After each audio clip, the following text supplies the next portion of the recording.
자, 이어서 사건 사고 소식 볼 텐데 먼저 어제 전해드렸던 소식이죠. 하늘양을 살해한 초등학교 교사 48살 명재환 신상정보 공개 관련 내용인데 어제 관련해서 명재환의 모습이 잡힌 부분이 있습니다. 한번 보고 얘기 이어가도록 하겠습니다.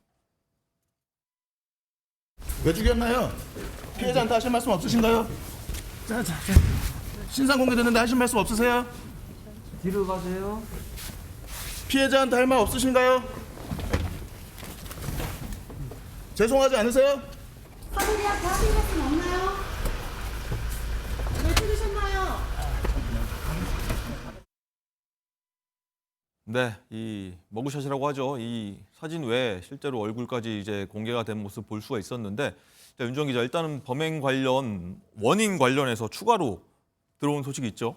네, 그렇습니다. 이 명재환의 범행은 가정 불화 그리고 직장 생활과 본인 스스로에 대한 불만으로 쌓인 분노와 스트레스가 외부로 표출된 것이다. 이게 경찰 조사의 결과입니다. 네. 이 경찰은 명 씨가 처음에는 누구를 살해하려고 했다기보다는 이 자살 방법을 찾았지만 범행 3일에서 7일 전부터 타인에게 위해를 가하는 쪽으로 이 표출 방식을 바꿨다. 이렇게 설명을 했는데요. 이건 명 씨가 인터넷에서 흉기 또는 살인 기사 등을 검색한 기록에서도 나타납니다.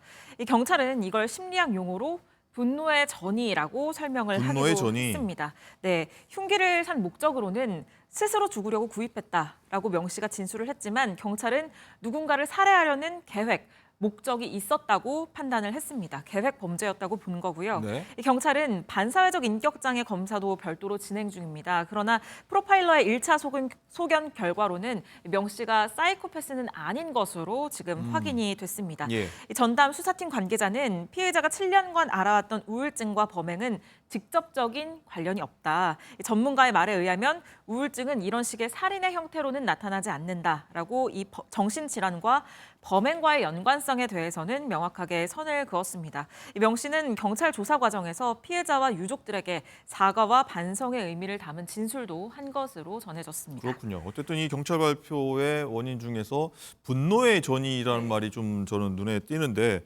분노의 전이 이게 무슨 의미입니까? 네, 이 자신 내면의 분노를 어떤 표출하는 방식으로 약한 상대를 골라서 범행을 저질렀을 수도 있다. 이렇게 보는 건데요. 네. 특히 이 명 씨가 초등학교 교사였기 때문에 주변에서 쉽게 찾을 수 있는 약자가 어린이. 당시 그렇기 때문에 명 씨는 스스로 목숨을 끊는 방법을 찾다가 결국에는 이 타인에게 위해를 가하는 쪽으로 이 분노를 표출했고 그 대상이 초등학생이 되었다라고 본 겁니다.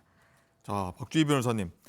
분노의 전이라고 단순히 이렇게 뭐랄까요 얘기하기엔 너무 중대 범죄 아니겠습니까? 이게 학교에서 일어나는 일이고 가장 안전해야 할 학교에서 일어나는 일인데 추가적인 그런 조사가 필요하지 않을까요? 네, 맞습니다. 이거 분노의 전이라는 건 사실은 범행의 원인이 무엇이냐 동기일 뿐이지 사실 저지러진 죄 자체가 없어지는 건 아닙니다. 네. 오히려 방금 말씀하신 것처럼 이 분노의 전이라는 거는 본인의 스트레스와 분노를 제일 약한 대상을 상대로 표출했기 때문에 어떻게 보면 죄가 더 악질 범죄고 무거워지는 네. 건데요. 근데 사실은 이제는 이제 명재환 씨에 대한 수사도 같이 진행을 해야 되지만 말씀하신 것처럼 이 범죄가 학교에서 발생을 한 거잖아요. 네. 그렇기 때문에 학교에서는 과연 이 범죄를 과연 막을 수 없었을까? 관리 과실에 있어서 어떠한 잘못은 없었을까? 이 부분은 사실은 추가적으로 좀 수사가 진행되어야 된다라고 봅니다.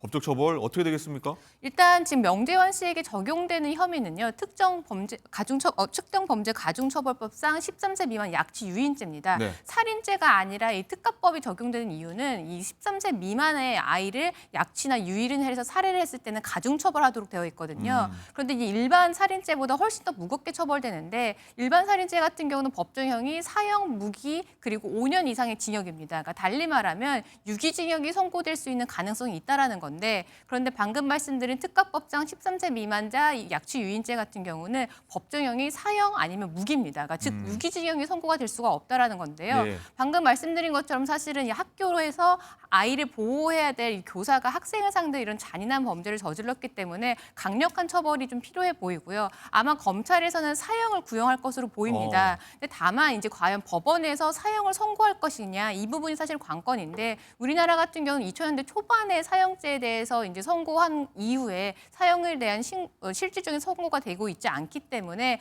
검찰에서 사형을 구형한다고 하더라도 법원에서는 무기징역을 선고하지 않을까 그렇게 예상이 됩니다. 네, 합당한 처벌이 예를 이제 저희도 한번 지켜보도록 하겠습니다.